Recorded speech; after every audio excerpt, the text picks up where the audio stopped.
Cave Classroom analyzing a photograph today. I guess we could just start with some observations here. I see free popping out, and it's jumping off the screen. It's free, it's for me. And of course, you know, when you see free, you don't even have to go any further. Apparently that's getting some interest because you have this long line of people who are going for free. You know, free food and donut, free food and coffee for the unemployed. So you don't want to be on this line. No, you don't. Not necessarily homeless, unemployed. Well-dressed men lining up for this handout. And not only that, you have free soup over there as well. Context. I mean, I'm thinking here you have soup kitchens, I'm thinking. Yep. I'm thinking of high unemployment rates. You know, you're probably getting into the Great Depression. This is the Great Depression. This is 1929, 1930. Stock market has just crashed for various reasons. Yep. For various reasons, these men are in this line. Maybe they had their stocks invested in the stock market and lost everything. Maybe their money was kept in one of those weak banks that were giving out unwise loans. Maybe during the Roaring '20s, they were buying too many things on credit with installment buying. Maybe they unable were to pay back their debts. Yeah, maybe they were laid off because one of Hoover's things was, hey, let's try and keep people unemployed. The economy will bounce back. Yeah, and one of the reasons people were being laid off is during that Roaring '20s, factories were mass producing and overproducing. Yep. You know, so then that slows down production, unemployed. This is actually a soup kitchen that was opened in Chicago by none other than Al Capone. Oh, wow. Al Capone opened this soup kitchen in Chicago in 1930. Again, contextually, who's president still in 1930? Yeah. Herbert Hoover. Hoover's plan for the Great Depression, what we call laissez-faire, very hands-off.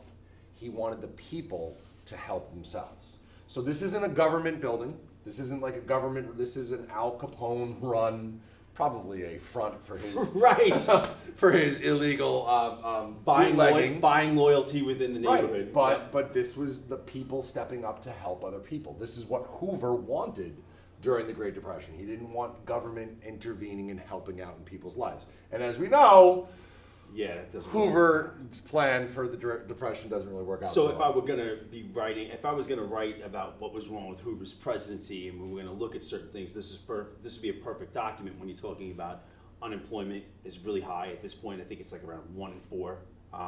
The other thing, it is 1 in 4, but not only that, another 1 in 4 are underemployed. Right. That they had a job, but maybe instead of working a 40-hour work week, now they're only working a 10 to 15-hour work week. And then the other thing you're talking about as well, you know, you're looking at, for example, the government's really not doing anything. The criminals are. Yep. The criminals are trying to help out. Yep. You have Al Capone, who is doing something within his neighborhood to try and help and feed the unemployed or get them some free coffee as well.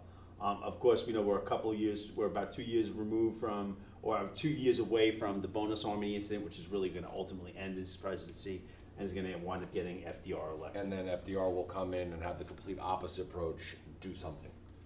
I think the quote was, it doesn't matter what you do. If you try it, if it fails, who cares? At least you're trying something. What's always ringing in my head with that one is if at first you don't succeed, try again. Yeah. Which is why you have those economic advisors, that brain trust. But, just something else when you're looking at it. I know students, when they look at it and they go, well, these guys seem pretty well dressed. They seem to be in, almost what you would consider probably a suit with some of them when you're looking at that. And certain things to speak through on this one. Probably like the last good piece of clothing that they had. Probably these were businessmen at one point. That was certainly the style. Stockbrokers, businessmen. Yep. It is giving you an idea of just how desperate and how bad things wind up getting. Jumps out to me, parking is only 25 cents. Yeah. I mean, this is Manhattan parking lot that wouldn't get you 5 minutes. This is Chicago, but I mean, Chicago is a major city like New York. We know New York parking in New York City. Oh yeah. It's at least $25 an hour. Yeah. All right. Anything else we know? Nope, we're good. All right. Good. Thanks for watching.